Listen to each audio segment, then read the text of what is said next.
Hey, Chicago Fire fans, this is Nick with the Feed the Fire podcast, and this is the first episode of Feed the Fire where we get to talk about a Chicago Fire victory. The boys come back from Miami with 3 points, and the sun just seemed to be shining a little bit brighter in the second city today, Monday, the 27th. I want to thank everyone for tuning in to listening us, whether you are listening on Spotify, wherever else you get your podcasts, or tuning in on YouTube. Thank you. Make sure you like, subscribe, rate, and review, and always follow along on social media at Glasshouse Soccer, or reach out to us via email, glasshousesoccer@gmail.com. Thank you for the support, and now we are going to break down the Fire's victory in Miami, hit a little bit of the Fire news, a little news from Chicago Fire too, and then check on a couple things that happened around the league this past weekend. As a final reminder, we are brought to you by Skira Icelandic Spring Water, available at your local 7-Eleven, and we thank them for sponsoring our show and supporting us in having this great Chicago Fire conversation. Now, diving right into the review of the match against Miami, I actually got a tweet from Spitting Fire at FireEngine97, who gives us a great question to kick things off. What if the Fire aren't as bad as people think they are? But also, what if they are? Of course, I'm putting my own inflection on that, but coming off of the Chicago Fire's 3-2 victory over Inter Miami, their first win of the season, after a draw to Cincinnati, a come from ahead draw, I guess, and then a loss to Philly and a draw to NYC to open up their season. The Fire are kind of in this weird mediocre area that, are they good or are they bad? I think that's what Spitting Fire is getting at. So let's take a look at this game, some overarching issues that have continued throughout the season, and see if we can't answer his question at the end of the episode. So let's take a look at the goals, right? This is what changes the game. This is what gets the results. So let's start with the goals. Now, Mueller and Teran opened the scoring for Chicago in the 30th and 38 minutes. Gutierrez and Shabilko get the assists on Mueller's goal, but this was a good team goal, and I think it's really the way the Chicago Fire want to play under Ezra Hendrickson. So Suket, the right back, wins a 50-50 ball, heads it forward to Haile Selassie on the right wing, who then plays a through ball to Gutierrez. Guti takes it down almost to the touchline, plays a ball back across the center to an on-rushing Shabilko, who dummies it through to an on-rushing Mueller, and Mueller with a fantastic finish. Now, from the Miami side of things, there was a lot of lazy defending, no more than DeAndre Yedlin not tracking back on Mueller, not thinking the ball was going to get through to him, or just not wanting to make the run, whichever it is. And Miami fans have roasted Captain Yedlin on social media for that one. But it's great to see Mueller and Shabilko making a hard run, and Gutierrez recognizing that turnover as soon as Suket gets that 50-50 win and takes off to get into the channels, to get up the wing a little bit. That is the way the Fire want to play. Direct, fast, counterattacking soccer. And that is a prime example of what I hope will occur many, many more times throughout the season.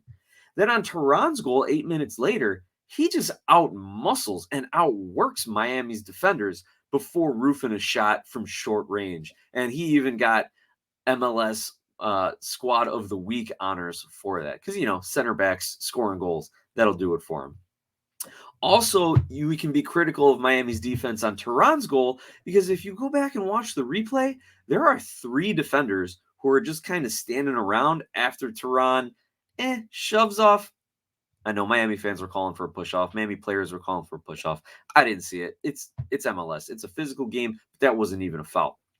But there are still 3 Miami defenders who are just kind of hanging out, watching Teran and wondering what he's going to do or what they should be doing themselves. So Miami had 2 major defensive lapses that result in these 2 goals for Chicago, which is part of the reason I'm still tempering my excitement on Chicago scoring 3 goals again, because they're as much a product of Chicago's positive play and the opposing team's negative play. So I'm just tempering my excitement a little bit, but you take the 3 points, you take the goals, and you build on it, right? Now, looking at Miami, how they get back into this match. Right before halftime, Negri gets one back for the Herons. Suquet gets caught napping, and unfortunately, this isn't the first time that's happened this season. He's like marking the middle of the field instead of tracking the runner on the outside.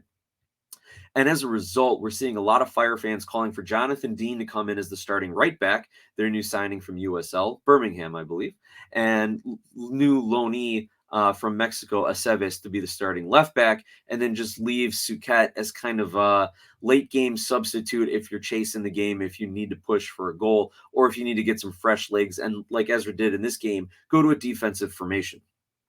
Then in the 76th minute, Stefanelli levels it for Miami. It was a good cross in, but we now see ball watching by the Chicago Fire defenders here. I even tweeted out a picture, again at Glass House Soccer, of the screenshot where you can see three Chicago Fire defenders. I think it's Burks and Casas, and then Chihos a little further off. I won't harp on him too much. Just kind of letting the two Miami defenders run in front, or two Miami attackers run right in front of them.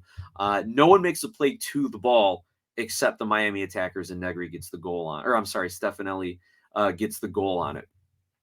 However, it's the Fire's turn to get the game winner in stoppage time, to get the late game winner. And who else? Kei Kamara, right? Of course, Kei Kamara comes in as kind of a late game change of pace guy. And I'd rather he not have to bail out the Fire on a weekly basis, but I'll take it as long as he's happy to do it, right? But again, it's a turnover in the midfield. Casas for the Fire immediately passes to Gutierrez, who finds Kamara alone on the opposite side of the field. It was a very well executed passing pattern. Two passes and then a shot. But really, what we saw from Casas was as soon as he gets the ball, he's like, "Where's Gutierrez? Let me get the ball to Gutierrez's feet." So whether that's coached up as to we need to get it to our playmaker, to our center midfielder, or whether that's Casas just saying he's the open man, and I know he's a guy who I trust to do the right thing with the ball and get it to him, it was the offense flowing through Gutierrez all night. Now, formationally, the Fire went back to their 4-2-3-1 to start the match. We had Herbers and Jimenez starting as your defensive midfielders. So we didn't see Pineda until he was a later game sub. Federico Navarro still out. But those guys get subbed out when the Fire go to the more defensive 5-4-1 formation to try and preserve the point on the road. I mean, luckily they get the Kai goal to steal the 3 points there, but they go defensive, and then you pull Herbers and Jimenez. Now, that's interesting to me because we know Herbers is more of an attacking-minded player. He does get in some good offensive areas, and he has scored this season. But Jimenez isn't really the guy you want banging shots in or making those, being that third or fourth option in the attack. Like, he does not have a good shot from distance. I don't want him in the box because he can't make recovery runs. So he's the guy who needs to kind of stay home. And he's been applauded for being a good defender positionally, getting in the way of opposing passes. Now, on the counter to that, the flip side of that, he has to intercept passes because he's pulled out of his man marking position. So, which side of the Gaston Jimenez position debate do you fall? I tend to fall on the one where he's out of position and is just lucky to get a foot out and block a pass. But the fact that he's been pulled out when you go defensive shows that he's not fit to play 90, and he is not meshing well with the younger players on the team, with some of these subs here, right? So either way, it's concerning for Jimenez, and I mean, you got to use him because we need the players. We need someone who's got his experience, but I don't see him being a long-term solution here for the Fire or a player on the squad whenever the Fire do make a run in the play or make a run for the playoffs. I'm not going to say make a run in the playoffs yet. One step at a time here, Nick. All right. Okay, now we saw what happened with the goals. We saw the Fire slip into a defensive positioning midway through the second half.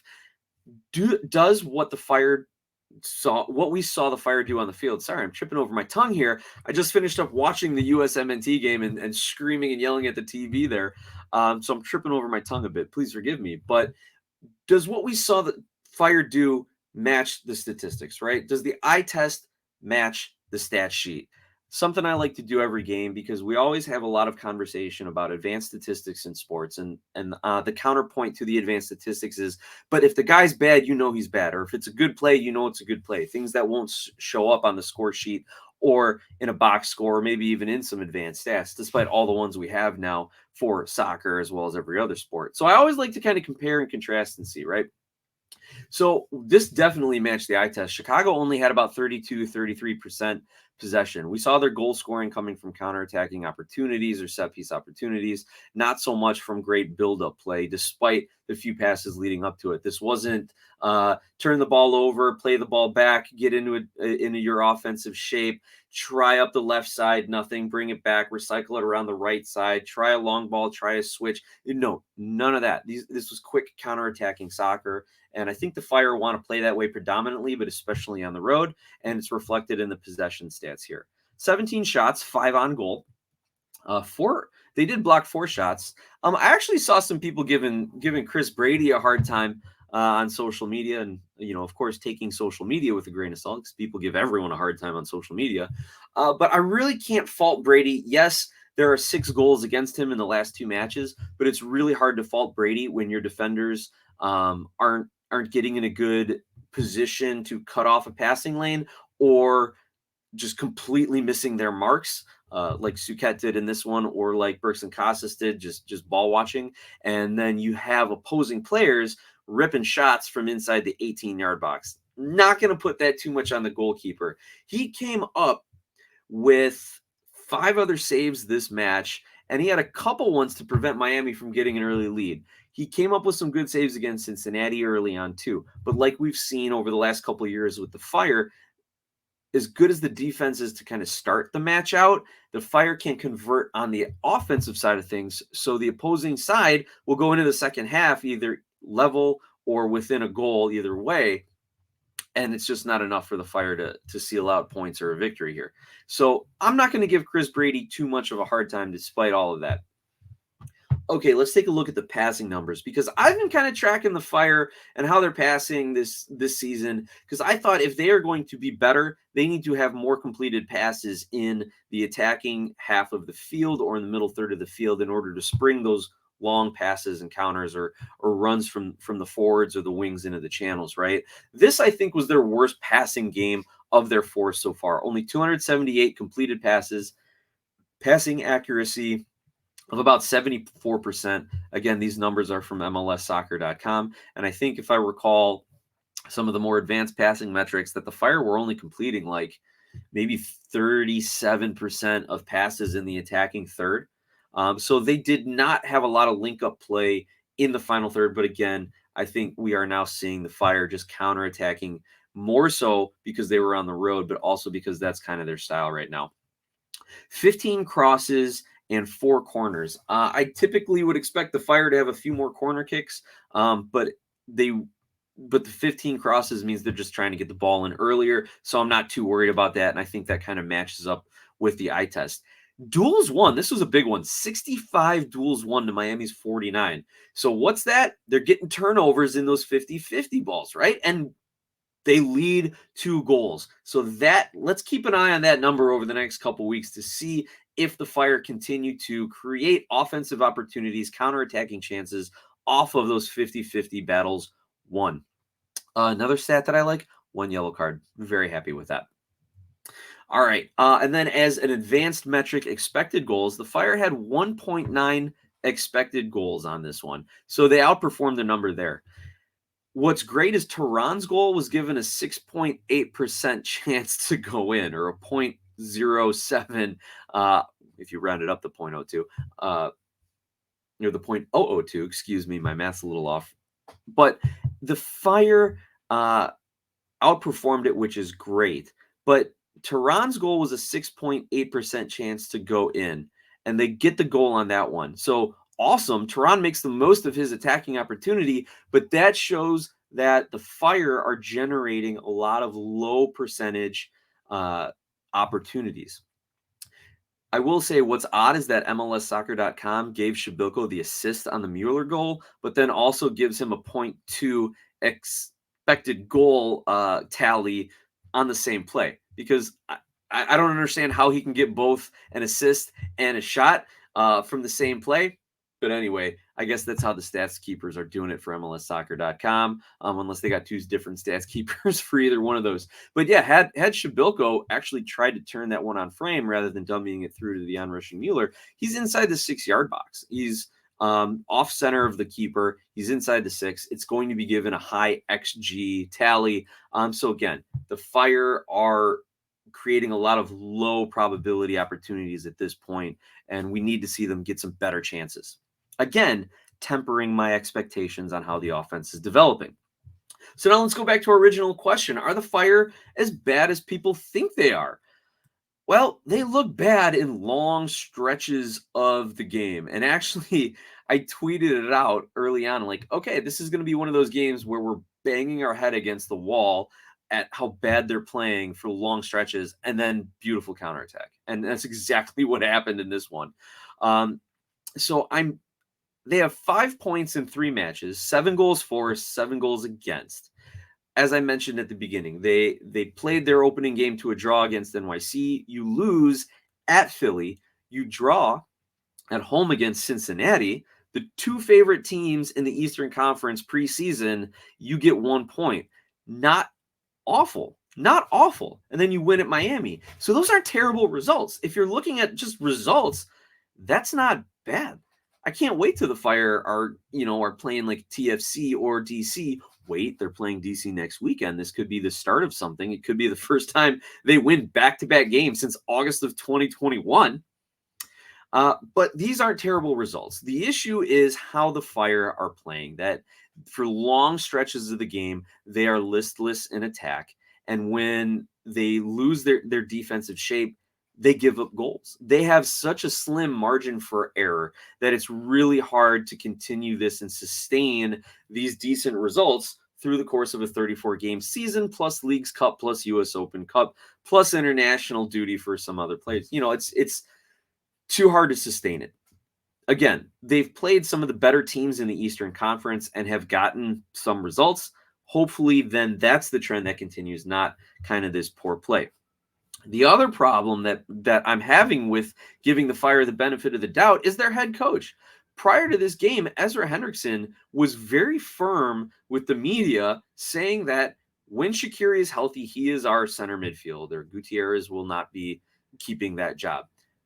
Maybe that changes after Gutierrez is involved in at least 2 of these goals, right? He should have gotten 2 assists, I think, depending on however MLSsoccer.com tallies it in the stats book.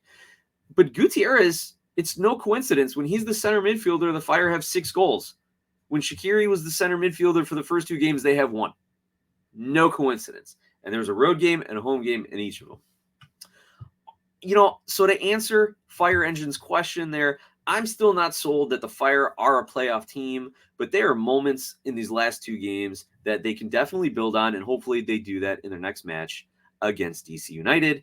April 1st, let's try to avoid all the bad April Fool's jokes. I'm probably going to make some myself, so I'll say it, but I'm going to probably do it again. Let's just avoid being the April Fools, and let's put a win streak together.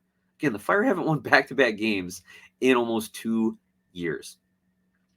Well, that's kind of our recap on the match. Right now, on the podcast side, we're going to hear from our featured guest, John Donovan. Again, a professional who played in Venezuela back in the 70s, someone who's been supporting MLS and the Chicago Fire since their inception, successful businessman in the Chicagoland area. The guy knows his soccer. So let's give a listen to John Donovan on the podcast side. And on YouTube, we're going to take a quick pause to splice in that sound. So make sure if you're on YouTube, you jump on over and find us on your podcast. Similarly, if you're on a podcast, subscribe to the YouTube channel as well. Now that the podcast is up and rolling, we're going to put a little more time into some YouTube exclusive MLS content. So with that, let's take a listen from John Donovan. John, thank you again for all your comments. We really appreciate not just your support of the show, your passion for the game and for the Fire, and we look forward to what you have for us next week. And again, John's segment is brought to us by Skira Icelandic Spring Water. Icelandic for clear Skira water comes from a spring in the government-protected nature preserve in Iceland, with naturally low mineral content. It is not your average water. Clearly, pun intended, it's one of the best. And Skira is available at your local 7-Eleven. Now let's quickly take a look at some news from around the club. I wanted to focus on the Chicago Fire 2 today because they actually played Inter Miami 2 on Sunday. So we saw a lot of guys with first team experience on this squad. Olmsberg went 90 minutes. Burks and Casas started that game, so pulling double duty. Becerra started this game. He went out in the 35th with an apparent knock, so we'll keep an eye on that. That's a guy I was hoping who could really step in for Shabilko or maybe take some of the load off of Kei as the season goes on. I'd love to see Becerra get some more first-team minutes, but you know what? If we didn't see it last year when they couldn't score goals, I don't know if Ezra's going to play much this year. But on the positive side, new Fire 2 signing Luke Perpa gets 2 assists. So Fire 2 have signed probably 5 or 6 guys in the last 2 to 3 weeks or so, and they are already getting in on the squad, making their impact felt. And hopefully some of these defenders and midfielders are good enough where they can step up in the next 2 years or so and fill in on the senior team for some of these short-term contracts that are going to be expiring. In other Fire news, their international signing Yorgos Koutsias, who is still not with the team, but now we know why. He is with Greece's U19 squad. He scored in their 1-1 draw against Serbia's U19s. By the way, happy Greek Independence Day to everyone out there. March 25th, Greek Independence Day, the March 25th, 1821, when the Greeks declared their independence from the Ottoman Turks after 400 years of Ottoman rule and oppression. So happy Greek Independence Day. My family was down at the Greek Independence Day parade on Halsted Street in Chicago celebrating. My kids were in their Greek school programs, saying their poems, singing songs, traditional dances. It's been a great week, and it's no coincidence that the Greeks declared their independence on the feast day of the Annunciation, forever linking the Greek and the Orthodox people together. So with that being said, wishing everyone a happy Independence Day, blessed feast of Annunciation, and let's hope Yorgos Koutsias can now get over to Chicago and start scoring goals for the Fire. Now, a couple things from around the league. Is Philly still the best team?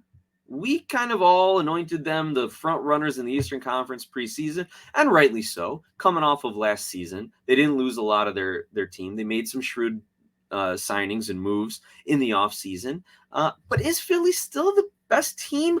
I'm going to say no, not right now, not in the Eastern Conference, especially after that loss to Montreal. They blew a lead like the Fire would blow a lead. But we all know it's how you finish in the season, right? So I'm not writing off Philly, but they certainly would not be high in any sort of power ranking list I would ever put together right now.